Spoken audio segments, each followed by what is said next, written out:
Thank you very much, Charlie.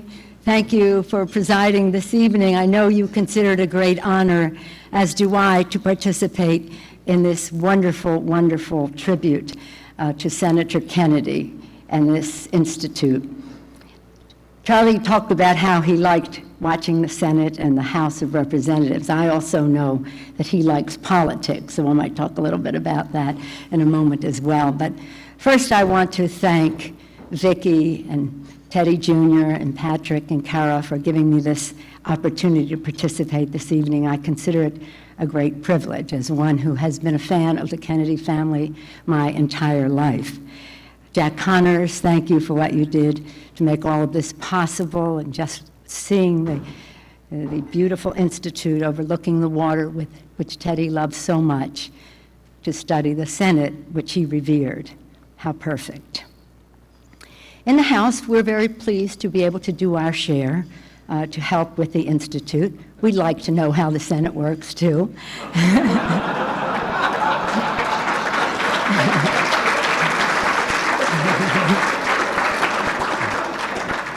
But I have to tell you that although Teddy did not serve in the House, he did serve with the House. And he has family ties there.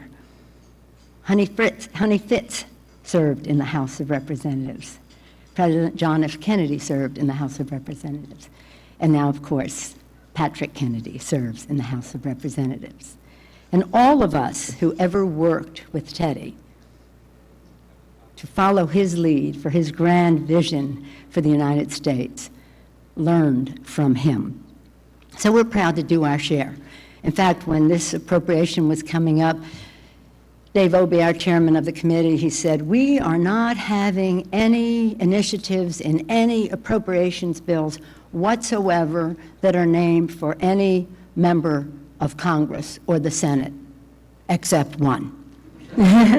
Except one, and I want everyone to know why this is the exception. And so we'll be pleased to join the Senate in supporting the Institute. We've all, as I said, have learned much from Teddy Kennedy. A person who worked very closely with him from the House side has been mentioned already by John Kerry, George Miller. And George Miller tells the story of when he came to the Congress, a newcomer about 30 years ago. He went over to see the master at work. And he went to a conference committee, and Teddy said to him, "What are you doing here? You're not going to get any amendments passed." And George said, "No, I came to see how you do it." And what he saw was a master at work, for sure. He saw a person who began his initiatives legislatively with a clear sense of purpose. George said he was always the most prepared person in the room, and he had the best staff, But he would come with his commitment. He knew what he was fighting for. And he had many arrows in his quiver, humor being one of them. One of the stories George liked to tell is that one time when they were, now we've gone on later and time has gone by, George is a more senior member, he's there as a chairman, and he's working with Teddy on the, ranking member, No Child Left Behind.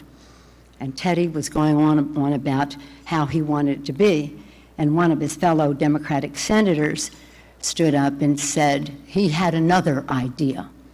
He wanted to do it a different way. And as he sort of confronted Teddy that way, Splash came and jumped on him, put his paws on his shoulders. And Teddy said, "I don't like your amendment, and Splash doesn't think much of it either." Teddy had a way of calling, as Jack Connors said, he had a way of calling and getting his way. One day he called, and for those of you who know about this, you'll know about it, called and said to George Miller, "You have an appointment with Eunice today." Well, that's in itself is fraught with so much meaning, so much change in schedule and agenda and priorities, not only for the day, but to do what Eunice wants. So he said, "I don't have it on my schedule, Teddy." He said, "You do now." You do now. And that was the way it was. But it was a thing where he respected the House very much. It was